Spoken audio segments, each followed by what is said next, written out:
Philadelphia, the jury that convicted Bill Cosby at his sexual assault retrial said that its decision was only influenced by what happened in court, and the youngest member of the panel said that the comedian's own words sealed his fate.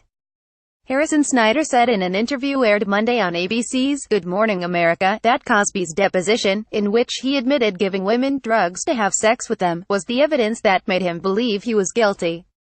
"I think it was his deposition, really. Mr. Cosby admitted to giving these quaaludes to women, young women, in order to have sex with them," Snyder said of a deposition that was part of a civil case brought by accuser Andrea Constant. The 22-year-old said it wasn't an open and shut case, but that he had no doubt the jury made the right decision in convicting Cosby Thursday on 3 counts of aggravated and indecent assault. The investigation into Cosby was reopened in July 2015 after a federal judge, acting on a request from the Associated Press, unsealed portions of Cosby's deposition testimony from a civil lawsuit he settled with Constant in 2006 for $3.4 million.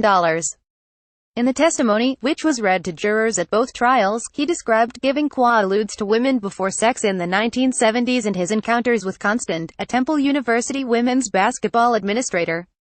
Snyder said he didn't know much about the 80-year-old comedian before the trial, and knew nothing of the allegations. "I knew he was an actor, I knew he did the Cosby Show, I never watched the Cosby Show, I'm a little too young for that," Snyder said. Cosby, 80, is now a prisoner in his own suburban Philadelphia home and faces the prospect of spending the rest of his life behind bars as he awaits sentencing within the next 3 months on 3 counts of aggravated and indecent assault. He has maintained his innocence.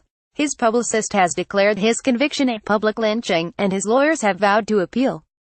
NBC's Today show said Monday the Cosby jury issued a statement saying its decision was not influenced in any way by factors other than what was seen and heard in the courtroom.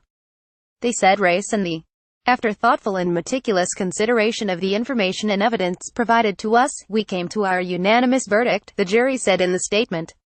Not once were race or the interview Saturday that in the tense moments before the jury convicted Cosby, she started to worry about the global implications if the "I felt like this verdict could dictate something more," Fidden said. "If they found him not guilty, I felt like they were feeding into every character assassination on sex crime victims."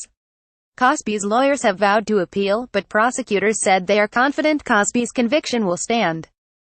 2 days after Cosby's conviction, law books and papers were still strewn on a long table in the war room where prosecutors plotted their strategy, leading off with an expert to educate the jury in victim behavior, successfully fighting to call 5 additional accusers and fending off the defense's allegations that Constant was a scammer framing Cosby for a big payday.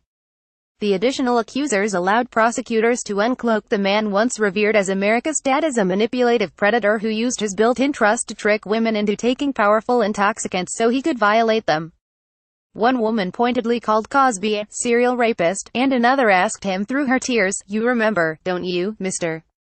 Cosby?" Fidden, who worked out a deal to stay as a special prosecutor after leaving for private practice, said she felt that needed to be exposed.